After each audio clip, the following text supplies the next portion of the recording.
Audiolivro Patriarcas e Profetas na linguagem de hoje. Capítulo 20. A surpreendente história de José.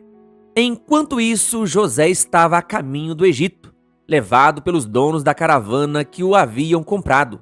Mesmo de longe, o jovem conseguia ver as colinas entre as quais estavam as tendas de seu pai. Chorou amargamente ao pensar em seu amoroso pai, em sua solidão e sofrimento.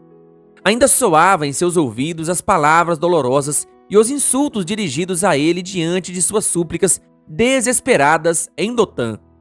Com o coração tremendo, ele olhou para o futuro, sozinho e sem amigos. Qual seria o seu destino naquela terra estranha para onde estava indo? Por algum tempo, José se entregou a uma tristeza e terror incontroláveis. Ainda assim, essa experiência seria uma bênção para ele. Em poucas horas, ele aprendeu coisas que nem mesmo vários anos poderiam lhe ter ensinado. Seu pai agira de forma errada para com ele, com seu favoritismo e falta de disciplina. Isso deixou seus irmãos irados e provocou a atitude cruel que o separou de seu lar. Haviam defeitos em seu caráter que tinham sido estimulados. Ele estava se tornando exigente e cheio de si. Sentia que não estava preparado para lidar com as dificuldades que estavam diante dele na vida cruel e de abandono de um escravo. Então, seus pensamentos se voltaram para o Deus de seu pai. Várias vezes tinha ouvido a história da visão de Jacó, quando saiu de sua casa como um exilado e fugitivo. Contaram a ele a respeito das promessas do Senhor a Jacó e como, na hora da necessidade, os anjos vieram para ensinar, confortar e proteger. Tinha aprendido do amor de Deus em dar um redentor. Todas essas preciosas lições, vividamente, vieram à tona. José tinha certeza de que o Deus de seus pais seria o seu Deus. Entregou-se completamente ao Senhor ali mesmo e orou para que o guarda de Israel estivesse com ele em seu auxílio. Todo o seu ser tremeu diante da elevada resolução de se mostrar fiel a Deus, de agir como um súdito do Rei do Céu.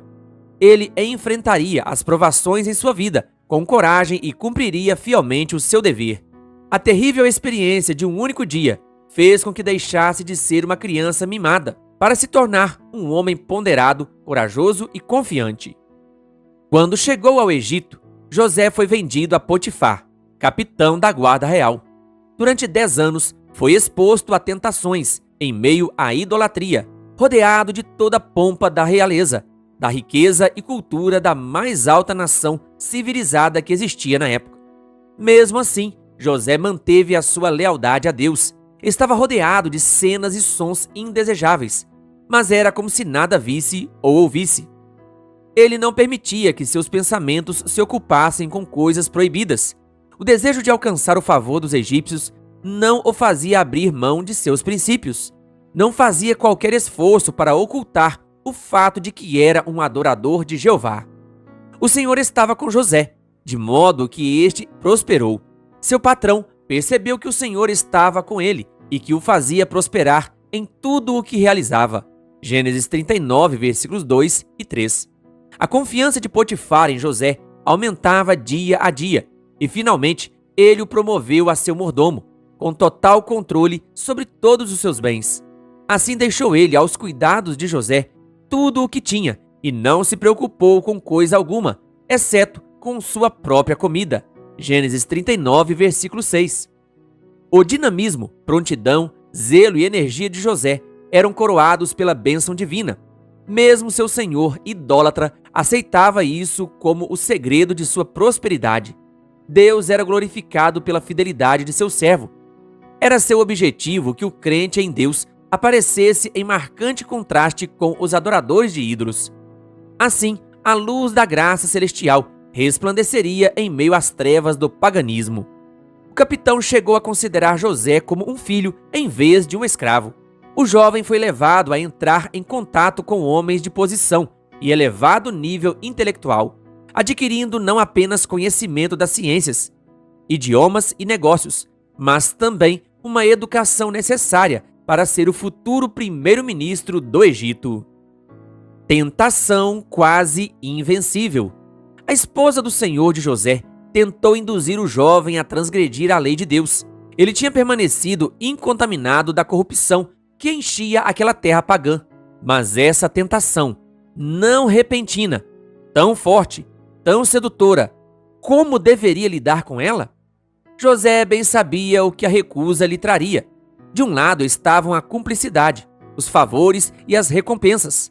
Do outro, a desgraça, a prisão e talvez a morte. Toda a sua vida futura dependia da decisão do momento. José seria fiel a Deus? Com inexprimível ansiedade, os anjos olhavam para aquela cena. A resposta de José revela o poder do princípio religioso. Ele não trairia a confiança de seu Senhor na terra e, fossem quais fossem as consequências, seria fiel ao seu Senhor no céu. O primeiro pensamento de José foi em Deus. Como poderia eu, então, cometer algo tão terrível e pecar contra Deus? Disse ele. Gênesis 39, versículo 9. Os jovens devem sempre se lembrar de que, onde quer que estejam, o que quer que façam, sempre se encontram na presença de Deus. Nada em nossa conduta deixa de ser observada por Ele. Não podemos ocultar nossos caminhos do Altíssimo. Para cada ação, há uma testemunha invisível. Cada ato, cada palavra, cada pensamento é tão claramente observado como se houvesse apenas uma pessoa no mundo todo. José sofreu por manter sua integridade. Sua tentadora se vingou, fazendo com que fosse colocado na prisão. Se Potifar tivesse acreditado na acusação feita por sua esposa contra José, o jovem hebreu teria perdido a vida. Mas a simplicidade e lealdade que tinham caracterizado sua conduta eram prova de sua inocência. Para salvar a reputação da casa de seu senhor, ele sofreu a desonra e a escravidão. No início, José foi tratado severamente pelos carcereiros. O salmista diz: machucaram-lhe os pés com correntes e com ferros prenderam-lhe o pescoço, até cumprir-se a sua predição e a palavra do Senhor confirmar o que dissera. Salmo 105, versículo 18 e 19. José na prisão. O verdadeiro caráter de José brilhou mesmo na prisão. Os anos de serviço fiel que havia prestado foram pagos da maneira mais cruel. Porém, ainda assim, não ficou deprimido ou perdeu a confiança. Ele tinha paz e deixou seu caso nas mãos de Deus. Não ficava pensando nas injustiças cometidas contra ele e procurava aliviar as tristezas dos outros. Mesmo na prisão, encontrou um trabalho que poderia fazer. Deus o estava preparando na escola da aflição para um propósito maior e ele não se recusou a receber a disciplina necessária. Aprendeu lições de justiça, simpatia e misericórdia que o prepararam para usar o poder com sabedoria e compaixão. Aos poucos, José foi ganhando a confiança do carcereiro da prisão, que acabou confiando a ele a guarda de todos os prisioneiros. Sua conduta na prisão, sua integridade e sua simpatia por aqueles que viviam em angústia e sofrimento abriu o caminho para que se tornasse um homem próspero e honrado no futuro.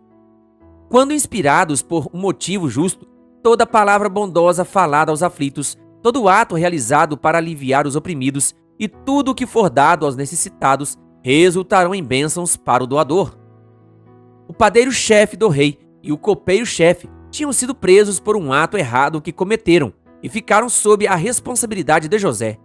Certa manhã, ele percebeu que pareciam muito tristes e bondosamente perguntou por que estavam daquele jeito. Explicaram que cada um deles havia tido um sonho fora do comum e queriam muito saber qual era o seu significado. Não são de Deus as interpretações? Disse José.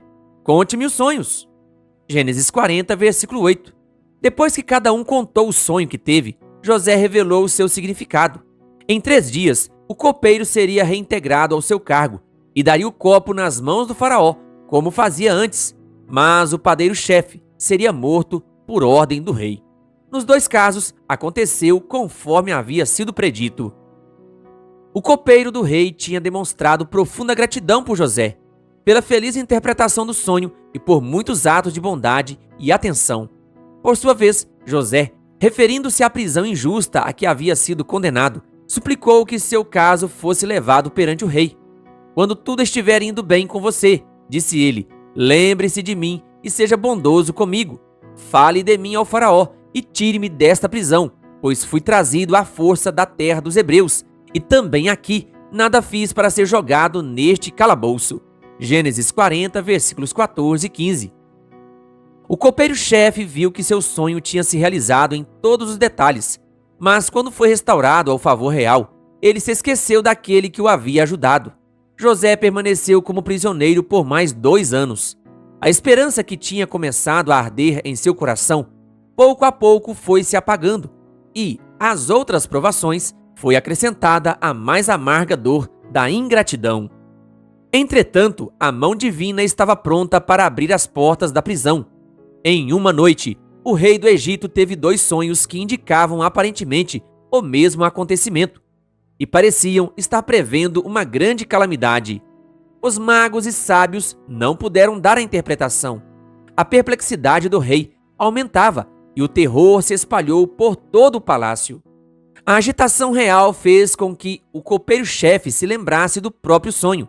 Com ele veio à sua lembrança o pedido de José e o remorso por seu esquecimento e ingratidão. Imediatamente, ele informou ao rei como seu sonho e o sonho do padeiro tinham sido interpretados por um escravo hebreu e como as predições haviam se cumprido. Era humilhante para o faraó consultar um escravo, mas ele estava disposto a fazer isso para que sua mente perturbada se acalmasse. José foi enviado imediatamente ao palácio, tirou suas roupas de prisioneiro e foi levado à presença do rei. O faraó disse a José: tive um sonho que ninguém consegue interpretar, mas ouvi falar que você, ao ouvir um sonho, é capaz de interpretá-lo. Respondeu-lhe José: isso não depende de mim, mas Deus dará ao faraó uma resposta favorável. Gênesis 41, versículos 15 e 16. José, modestamente, recusou a honra de possuir sabedoria superior. Somente Deus pode explicar esses mistérios. O faraó começou então a relatar seus sonhos. Sonhei que estava em pé, à beira do Nilo, quando saíram do rio 7 vacas belas e gordas, que começaram a pastar entre os juncos. Depois saíram outras 7, raquíticas, muito feias e magras. Nunca vi vacas tão feias em toda a terra do Egito. As vacas magras e feias comeram as 7 vacas gordas que tinham aparecido primeiro. Mesmo depois de havê-las comido, não parecia que o tivessem feito, pois continuavam tão magras como antes. Então acordei. Depois tive outro sonho. Vi 7 espigas de cereal, cheias e boas, e cresciam num mesmo pé. Depois delas, brotaram outras 7, murchas e mirradas, ressequidas pelo vento leste. As espigas magras engoliram as 7 espigas boas. Contei isso aos magos, mas ninguém foi capaz de explicá-lo. Gênesis 41, versículos 17 a 24. A interpretação do sonho do faraó. O faraó teve um único sonho. Disse-lhe José: Deus revelou ao faraó o que ele está para fazer. Gênesis 41, versículo 25. Haveria 7 anos de muita fartura. Os campos e hortas produziriam em grande quantidade, como nunca antes. Esse período seria seguido por 7 anos de fome. A fome que virá depois será tão rigorosa que o tempo de fartura não será mais lembrado na terra. Gênesis 41, versículo 31. Procure agora o faraó, disse ele, um homem criterioso e sábio, e coloque-o no comando da terra do Egito.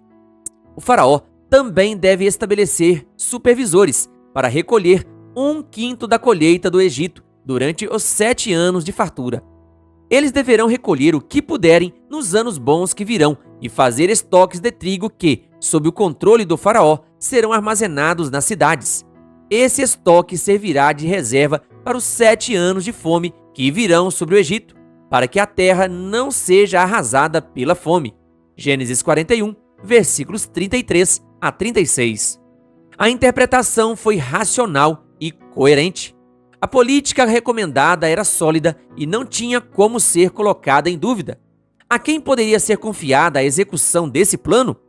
A preservação da nação dependeria da sabedoria dessa escolha. Por algum tempo, a questão dessa indicação esteve em estudo. Por meio do copeiro-chefe, o monarca tomou conhecimento da sabedoria e prudência demonstradas por José na administração da prisão.